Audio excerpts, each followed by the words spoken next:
Hello दोस्तों, मैं Shri properties से मैं इस टाइम आप लोगों को होली की मुबारकबाद देना चाहता हूं और आपके परिवार वालों को, और डिस्टेंस में रहते हुए होली को मनाएं।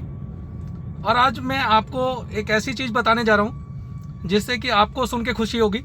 अभी मेरी कुछ दिन पहले बैंक वालों से मीटिंग हुई है।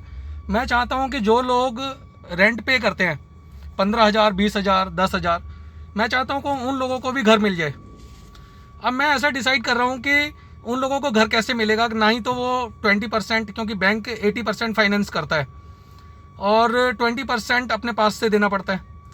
मेरी कुछ लोगों से बात हुई है, कुछ प्रॉपर्टी डीलरों से भी बात हुई है कि हम किस तरीके से लोगों को प्रॉपर्टी दिला सकते हैं, ताकि कुछ लोग हैं जिनके पास 2 लाख रुपए और 5 लाख रुपए भी नहीं है। मैं सभी के लिए नहीं बोल रहा हूँ, बट कुछ लोग हैं जिनके पास नहीं है और इस वजह से वो अपना मकान नहीं ले पाते और किराए में हर महीने 10,000, 15,000 रुपये देते हैं। अगर 12 महीने की कैलकुलेशन करें तो काफ़ी बड़ा अमाउंट एक चला जाता है। बट मैं चाहता हूं कि वो पैसे आप EMI के बतौर पे करें और आपका अपना घर हो जाए, आपका अपना खुद का घर हो और आप उसको लें। ठीक है, तो मेरी यही थी कि बैंक से भी और बिल्डर वालों से भी कि क्या हम ऐसी प्लानिंग कर सकते हैं जिससे कि हम सभी लोगों को घर दिला सकें और वो सिर्फ EMI पे करें। तो मेरे साथ जो कुछ बिल्डर थे उन्होंने कहा है कि ठीक है, हम डिसाइड करते हैं, और डिसाइड हो भी गया कि किस तरीके से हमको कुछ एक अमाउंट देना है। 80% बैंक लोन फाइनेंस करेगा और जिस इलाके के अंदर 80% लोन फाइनेंस नहीं भी होता है वहाँ पर भी हम कुछ प्लानिंग के साथ में एक घर दिलाने की कोशिश करेंगे कि किस तरीके से हम दिलवा सकते हैं। तो होली पे एक अच्छी और गुड न्यूज़ है कि मेरी प्लानिंग चल रही है और बिल्डर्स ने मेरे को बोला है कि अगर 80%, 20% अगर पेमेंट देने के लिए नहीं और 80% अगर बैंक फाइनेंस कर रहा है तो हम अपनी तरफ से देंगे, या फिर किस तरीके से वो करते हैं, कितना डिस्काउंट देते हैं, हम क्या एडजस्टमेंट कर सकते हैं। तो वही सारी चीज़ें के ऊपर आज डिस्कशन था और मैं यही डिस्कशन करके वहाँ से लौट रहा हूँ।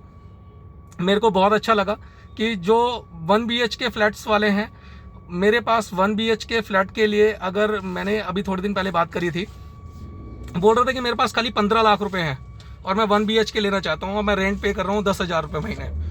मैंने कहा यार मैं दिला देता हूँ, क्योंकि मेरे पास लक्ष्मी नगर में 15 लाख रुपए का 1 BHK है, जो कि 15 लाख रुपए बिल्डर डिमांड करता है, 13 लाख रुपए में है, 13 तक का दे देगा वो।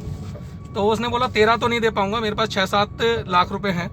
जब मैंने उसके बैंक में लोन के लिए फाइनल स्टेज पे फाइल लगाई तो वहाँ से उसने रिजेक्ट कर दिया, क्योंकि उसकी सैलरी थी 15,000 रुपये और वो उसको लोन को पे नहीं कर सकता था। ठीक है, बैंक भी अपना हिसाब किताब देखता है, उसी के बाद में उसको लोन के लिए अगर एलिजिबल है तो ही लोन देगा, अदरवाइज़ वो लोन नहीं देगा।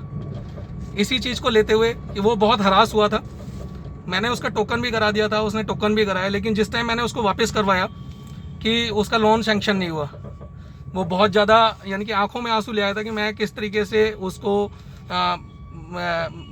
मैं घर ले सकता हूँ। उसी दिन मैंने डिसाइड करा था कि कुछ ऐसी प्लानिंग करता हूँ।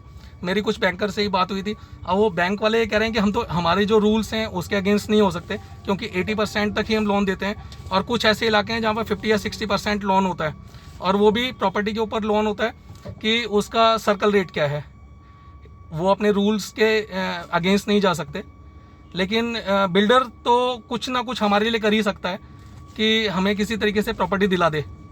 तो मैं चाहता हूं कि एक 15 लाख रुपए का घर नहीं ले पाया और वो बहुत ज़्यादा चाहता है कि मैं किराए के मकान में अब नहीं रहना चाहता।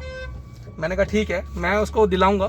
अभी मेरी कल ही उसके साथ में बात हुई थी और किसी तरीके से उसका एक बैंकर फाइनेंस था, नाम तो मेरे को नहीं पता, उसने लोन सैंक्शन कर दिया है उसका।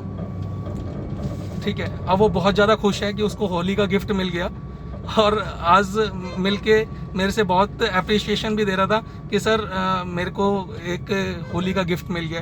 तो मैं आज बहुत ज़्यादा एक्साइटेड हूँ और एक्साइटेड होते हुए मैं अभी वहीं से लौट रहा था कि उसका एक सपना पूरा हो गया कि अब मैं 10,000 रुपये किराया पे नहीं करूँगा, अब मैं 10,000 रुपये EMI पे करूँगा और वो EMI मेरे ही घर मेरे को मिल गया। अब मैं अपने घर में शिफ्ट होऊंगा, वो अभी 10 से 15 दिन के अंदर घर के अंदर शिफ्ट हो जाएगा।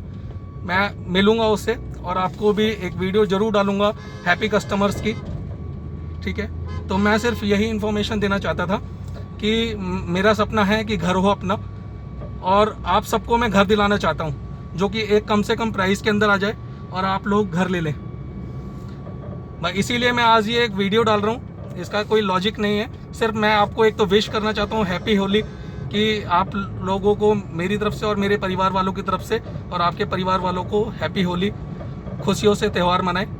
और मैं आज खुश हूँ कि मैं किसी तरीके से अपने प्लानिंग में सक्सेस हो जाऊँ और सभी को उनके अकॉर्डिंग घर दिला सकूँ कम से कम प्राइस के अंदर।